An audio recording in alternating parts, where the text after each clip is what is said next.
আপনারা একটা জিনিস নিশ্চয়ই দেখেছেন যে অবৈধভাবে ক্ষমতা দখলকারী ইউনূস সে কিভাবে আওয়ামী লীগকে ব্যান করে, তার কি অধিকার আছে? ডক্টর মোহাম্মদ ইউনূস, তাকে আমি প্রশ্ন করি যে সে কি জনগণের ম্যান্ডেট নিয়ে ক্ষমতা এসেছে, জনগণের ভোটে ক্ষমতা এসেছে? তা তো নয়। সেটা তো সে নিজেই স্বীকার করেছে, আমাদের বলতে হবে কেন? 2024 সালে সে ক্ষমতা দখল করলো, কিভাবে দখল করেছে সে নিজে ব্যাখ্যা দিয়েছে। যখন সেপ্টেম্বর মাসে নিউ ইয়র্কে যায় বিল ক্লিন্টন ফাউন্ডেশনে, সে সেখানে যে খুব উৎফুল্ল চিত্তে ঘোষণা দিল যে জুলাই মাসের যে ছাত্র আন্দোলন, ওটা কোনো ছাত্র জনতার আন্দোলন ছিল না। কারণ সকলকে বললো যে সেখানে তো কোনো নেতা ছিল না, কোনো নেতৃত্ব ছিল না। কেউ নেতৃত্ব দেখেছে না?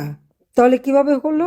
এটা ইউনূসের নিজের মুখের কথা যে মেটিকুলাস ডিজাইনের মাধ্যমে তার মাস্টার মাইন্ড দ্বারা ওই আন্দোলন সংগঠিত হয়েছে।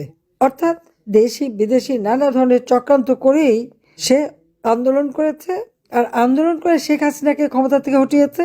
আর শেখ হাসিনাকে জনগণের ভোটে নির্বাচিত জনপ্রতিনিধি হিসেবে বাংলাদেশের প্রধানমন্ত্রী, আওয়ামী লীগ সরকারের কাছে জনগণের ভোটে নির্বাচিত। তো জনগণের ভোটে নির্বাচিত সরকারকে মেটিকুলাস ডিজাইনের মাধ্যমে উৎখাত করে দিয়ে সে ক্ষমতা দখল করেছে, অর্থাৎ ডাকাতি করে ক্ষমতা নিয়েছে। এটা তো তার কথাই প্রকাশ হয়ে গেছে। আমার প্রশ্ন হচ্ছে, এই অবৈধভাবে ক্ষমতা দখল করায় গর্ব করার মতো কি আছে? বাহবা পাওয়ার মতো কি আছে? চুরি ডাকাতি করার মতো করে ক্ষমতা ডাকাতি করা, আর তারপরে আওয়ামী লীগকে ব্যান করে। তার কি কোনো অধিকার আছে আওয়ামী লীগকে ব্যান করার? তার কি কোনো অধিকার আছে যে আওয়ামী লীগের কেউ ভোট দিতে পারবে না বা নির্বাচনে অংশগ্রহণ করতে পারবে না? কেন পারবে না? সেটাই আমার প্রশ্ন, যে আওয়ামী লীগকে নির্বাচন করতে দেবে না। যদি গণতন্ত্রের কথাই বলে, তো ঠিক আছে, আওয়ামী লীগকে নির্বাচন করতে দিক, জনগণকে সিদ্ধান্ত নিতে দিক। জনগণ সিদ্ধান্ত নিক কাকে চায়।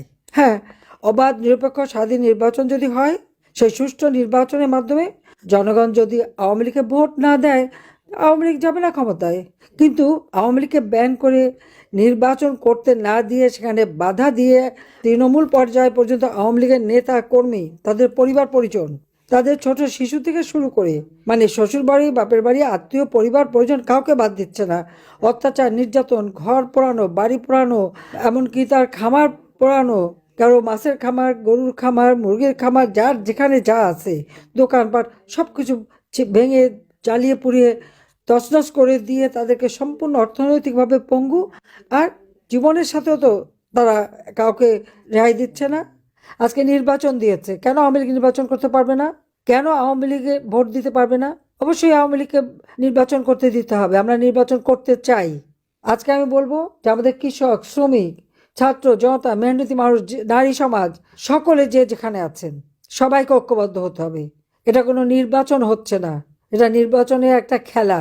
এখান থেকে কোনো জনগণের ম্যান্ডেট আসবে না। নির্বাচন নামে একটা প্রহসন হচ্ছে, যেখানে আওয়ামী লীগ অংশগ্রহণ করতে পারে না। সেটাখানে আবার নির্বাচন কিসের? অন্তত 50% ভোটারের আমরা আমাদের পক্ষে। আজকে আমাদের নির্বাচন করতে দেবে না কেন? আমি ইউনূসকে আহ্বান করি, আসেন না আমার সাথে নির্বাচন করেন, যে কোনো কনস্টিটুয়েন্সিতে আসেন, দেখি কে জিতে, কাকে জনগণ ভোট দেয়, তখন না বুঝতে পারবো। সেটা তো করতে পারবে না, সে সাহস নাই।